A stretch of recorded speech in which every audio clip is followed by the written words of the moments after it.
तो दोस्तों जैसे कि आप लोगों को पता होगा कि बिहार में जितनी भी ज़मीन है, सभी ज़मीन को नेट पर चढ़ाने का जो प्रक्रिया है, वो शुरू कर दिया गया है। और यदि आप उस ज़मीन को नेट पर नहीं चढ़ाते हैं, तो न ही आप उस ज़मीन का कभी रसीद काट सकते हैं और न ही आप कभी एलपीसी के लिए ऑनलाइन आवेदन कर सकते हैं। इसके अलावा भी भूमि से संबंधित बहुत सारे ऐसे काम हैं, जो यदि आप नेट पर नहीं चढ़ाते हैं अपनी ज़मीन को, तो आप उस काम को नहीं करवा सकते हैं। जैसा कि आपको भी पता होगा कि ज़मीन का रसीद पहले ऑफलाइन काटा जाता था, जिसको अब पूरी तरह से बंद कर दिया गया है। अब केवल ऑनलाइन के माध्यम से ही अपनी ज़मीन का रसीद आप कटवा सकते हैं। तो आज के इस वीडियो में हम आपको पूरी जानकारी बताएंगे कि यदि आपका भी ज़मीन नेट पर नहीं चढ़ा हुआ है, तो आप अपने ज़मीन को नेट पर कैसे चढ़ा सकते हैं। इसके लिए आपको बिहार भूमि की वेबसाइट पे आना है। इसके लिए आपको कोई भी ब्राउज़र ओपन कर लेना है और यहाँ पे आपको सर्च करना है बिहार भूमि। इसके बाद सबसे पहले ही आपको बिहार भूमि के जो ऑफिशियल वेबसाइट का लिंक है वो देखने को मिल जाता है, तो आपको इस वाले लिंक पे क्लिक कर देना है। इसके बाद बिहार भूमि का जो ऑफिशियल वेबसाइट है वो खुल करके हमारे सामने इस प्रकार देखने को मिल जाता है। अब यहाँ से थोड़ा सा स्क्रॉल करके नीचे आ जाना है और यहाँ पर आपको एक ऑप्शन देखने को मिल जाता है परिमार्जन प्लस का, तो आपको इस वाले ऑप्शन पे क्लिक कर देना है। इसके बाद यहाँ पर इस प्रकार का इंटरफेस देखने को मिल जाता है। यहाँ पर आपको दो ऑप्शन देखने को मिल जाता है। पहला है डिजिटल जमाबंदी में सुधार। तो यदि आपका जमीन पहले से ही नेट पर चढ़ा हुआ है और उसमें किसी भी प्रकार का मिस्टेक हो गया है, तो उसको सुधार करने के लिए आपको इस वाले ऑप्शन पे क्लिक करना है। इसके बाद यहाँ पर दूसरा ऑप्शन दिया गया है कंप्यूटराइजेशन है, तो छूटे हुए जमाबंदी का डिजिटलाइजेशन। तो यदि आपका जमीन नेट पर नहीं चढ़ा हुआ है, तो उस जमीन को नेट पर चढ़ाने के लिए आपको इस वाले ऑप्शन पे क्लिक कर देना है। तो जैसे ही आप इस पे क्लिक करते हैं, तो यहाँ पे बताया जा रहा है कि परिमार्जन प्लस सेवा के लिए आपको सबसे पहले लॉगिन करना होगा। तो यहाँ से आपको ओके वाला बटन पे क्लिक कर देना है। इसके बाद हमारे सामने लॉगिन का जो पेज है वो ओपन होकर के आता है।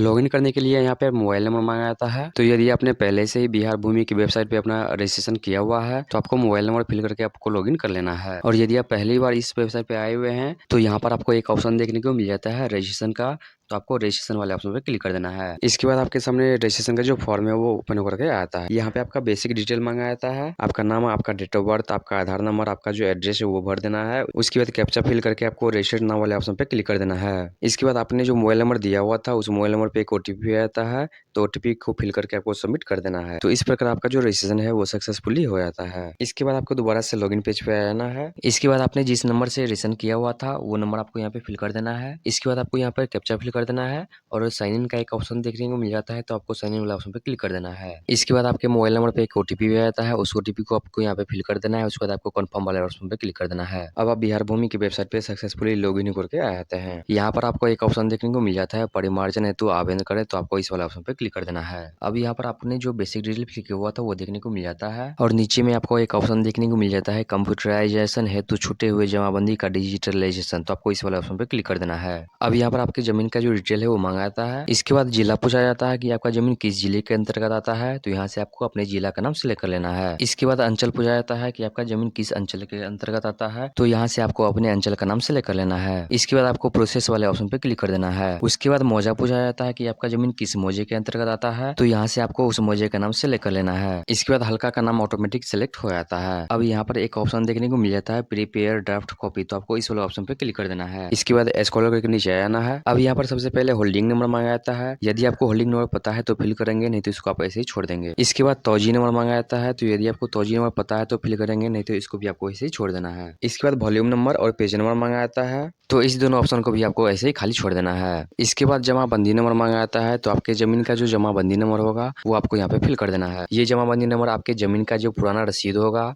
ऑफलाइन वाला, उस पे आपको देखने को मिल जाता है। उसके अनुसार आपको यहाँ पे जमाबंदी नंबर फिल कर देना है। इसके बाद जमाबंदी वर्ष पूछा जाता है, तो यहाँ पे आपको जमाबंदी वर्ष फिल कर देना है। इसके बाद यहाँ पे आपको नेक्स्ट वाले ऑप्शन पे क्लिक कर देना है। अब यहाँ पर रैयत का डिटेल मांगा जाता है, तो सबसे पहले यहाँ पे रैयत का नाम पूछा जाता है, तो जिसके नाम से जमीन है उसका नाम आपको यहाँ पे फिल कर देना है। उसके बाद अभिभावक का नाम पूछा जाता है, तो रैयत के पिता या पति का जो नाम होगा वो नाम आपको यहाँ पे फिल कर देना है। उसके बाद रिश्ता पूछा जाता है कि रैयत और अभिभावक के बीच क्या संबंध है, तो यहाँ से आपको उस संबंध को सेलेक्ट कर लेना है। इसके बाद जाति पूछा जाता है, तो जब आप यहाँ पे क्लिक करते हैं तो कई सारे जाति का नाम देखने को मिल जाता है, तो आप जिस जाति से आते हैं यहाँ से उस जाति का नाम सिलेक्ट कर लेना है। इसके बाद लिंग पूछा जाता है, तो यहाँ से आपको बता देना है कि आप स्त्री है या पुरुष है। इसके बाद पता पूछा जाता है, तो रैयत का जो एड्रेस होगा वो एड्रेस आपको यहाँ पे फिल कर देना है। तो इस प्रकार रैयत का जो डिटेल है वो आपको फिल कर देना है। इसके बाद यहाँ पर आपको एक ऑप्शन देखने को मिल जाता है एड न्यू रो का, तो यदि जमीन दो या दो से अधिक व्यक्ति के नाम पर है तो आपको एड न्यू रो वाले ऑप्शन पे क्लिक करके जितनी भी रैयत है सभी रैयत का जो डिटेल है इसी प्रकार आपको यहाँ पे फिल कर देना है। इसके बाद नेक्स्ट वाले ऑप्शन पे क्लिक कर देना है। अब यहाँ पर जमीन का डिटेल मांगा जाता है। अब यहाँ पर सबसे पहले खाता नंबर मांगा मांगा जाता है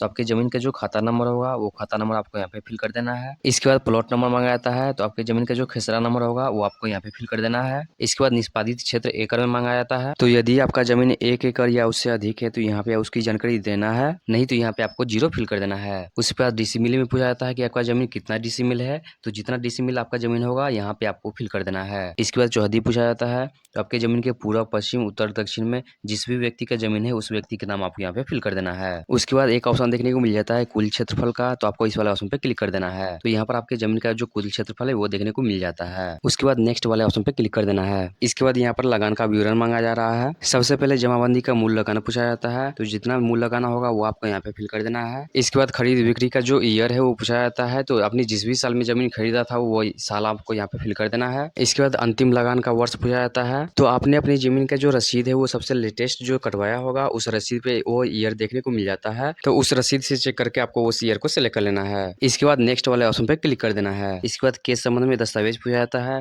तो यहाँ पे आपको पहला नंबर वाला ऑप्शन को ही सिलेक्ट रहने देना है। इसके बाद दस्तावेज का नाम पूछा जाता है कि इसके लिए आप कौन सा दस्तावेज देना चाहते हैं, तो यहाँ पे कई सारा दस्तावेज है, तो किसी भी दस्तावेज को जो आप अपलोड करना चाहते हैं उसको यहाँ से आपको सिलेक्ट कर लेना है। जैसा कि हम अभी लगान रसीद अपलोड करना चाहते हैं तो यहाँ से आपको लगान रसीद को सिलेक्ट कर लेना है। इसके बाद दस्तावेज का संख्या मांगा जाता है, तो आपके ऑफलाइन वाले रसीद पे कंप्यूटर से टाइप किया हुआ एक सीरियल नंबर होता है, वो सीरियल नंबर आपको यहाँ पे फिल कर देना है। इसके बाद दस्तावेज का तारीख पूछा जाता है, तो आपने जो रसीद करवाया जिस डेट में करवाया था वो डेट आपको यहाँ पे फिल कर देना है। इसके बाद जारीकर्ता का नाम पूछा जाता है, तो इसको आप ब्लैंक भी छोड़ सकते हैं, ये देना जरूरी नहीं है। इसके बाद डॉक्यूमेंट अपलोड करने के लिए बोला जाता है। यहाँ पे बताया गया है कि आपका जो डॉक्यूमेंट है वो पीडीएफ फॉर्मेट में होना चाहिए, साथ ही पीडीएफ का जो साइज है वो 1 MB से कम होना चाहिए। तो यहाँ से आपको चूज फाइल पे क्लिक करके आपको डॉक्यूमेंट अपलोड कर देना है। इसके बाद प्रीव्यू वाले ऑप्शन पे क्लिक कर देना है। इसके बाद आपने जो डिटेल फिल किया हुआ था वो सभी डिटेल दोबारा से आपको देखने को मिल जाता है, तो सभी डिटेल को अच्छे से मिला लेना है। उसके बाद आपको एक ऑप्शन देखने को मिलता है क्लिक हियर फॉर एक्सेप्ट, तो आपको इस वाला ऑप्शन पे क्लिक कर देना है। इसके बाद आपको इस प्रकार का शपथ पत्र देखने को मिल जाता है, तो स्क्रॉल कर नीचे आना है, यहाँ पे आपको एक ऑप्शन देखने को मिल जाता है एग्री का, तो आपको एग्री वाला ऑप्शन पे क्लिक कर देना है। उसके बाद आपको प्रोसीड वाला ऑप्शन पे क्लिक कर देना है। इसके बाद यहाँ पर आपको एक ऑप्शन देखने को मिल जाता है फाइनलाइज का, तो फाइनलाइज वाला ऑप्शन पे क्लिक कर देना है। फाइनलाइज करने के बाद आवेदन का जो रिसिप्ट है वो आपको देखने को मिल जाता है, तो इसको सेव करके या प्रिंट करके सुरक्षित रख लेना है। तो दोस्तों इस प्रकार आप किसी भी जमीन को नेट पर चढ़ाने के लिए ऑनलाइन आवेदन कर सकते हैं। वीडियो अगर आपको अच्छा लगे तो वीडियो को लाइक करें तथा चैनल को भी सब्सक्राइब जरूर कर लें, ताकि इस प्रकार की आने वाली जो भी जानकारी है वो आप तक सबसे पहले पहुंचती रहे।